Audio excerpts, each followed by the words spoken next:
విశాఖ సింహాచలం వరాహ లక్ష్మీ నృసింహస్వామి వారిని రాష్ట్ర హైకోర్టు న్యాయమూర్తులు justice Y Lakshmanarao, justice Hariharanatha Sharma దర్శించుకున్నారు. కప్పస్తంభం ఆలింగనం చేసుకుని పూజలు నిర్వహించారు. ఆలయ అధికారులు శేషవస్త్రం, జ్ఞాపిక, ప్రసాదం అందజేశారు. ప్రముఖ శైవ క్షేత్రం మహానందిలో ఇవాళ్టి నుంచి మహాశివరాత్రి బ్రహ్మోత్సవాలు ప్రారంభం కానున్నాయి. మార్చి 1 వరకు జరగనున్నాయి. ఉత్సవాల నేపథ్యంలో మహానందీశ్వర స్వామి, అమ్మవారు, కామేశ్వరి దేవులకు సంప్రదాయంగా కాణిపాకం ఆలయ అధికారులు పట్టువస్త్రాలు సమర్పించారు.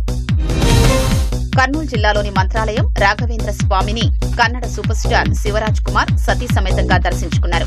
గతంలో తన తండ్రి దివంగత నటుడు రాజ్ కుమార్ రాఘవేంద్ర స్వామి జీవిత చరిత్రతో కన్నడ చిత్రం నిర్మించినట్లు గుర్తు చేసుకున్నారు.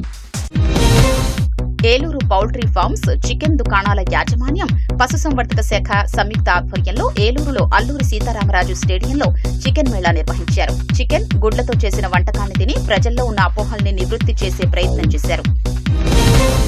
కాకినాడ జిల్లా తునిలోని పలు ప్రాంతాల్లో చికెన్, ఎగ్ మేళా నిర్వహించారు. బర్డ్ ఫ్లూపై ఆందోళన వ్యక్తమవుతున్న నేపథ్యంలో అవగాహన కల్పించేందుకు వెన్కాక్ చికెన్, వెంకటేశ్వర హ్యాచరీస్ ఆధ్వర్యంలో ఉచితంగా చికెన్, గుడ్లు పంపిణీ చేశారు.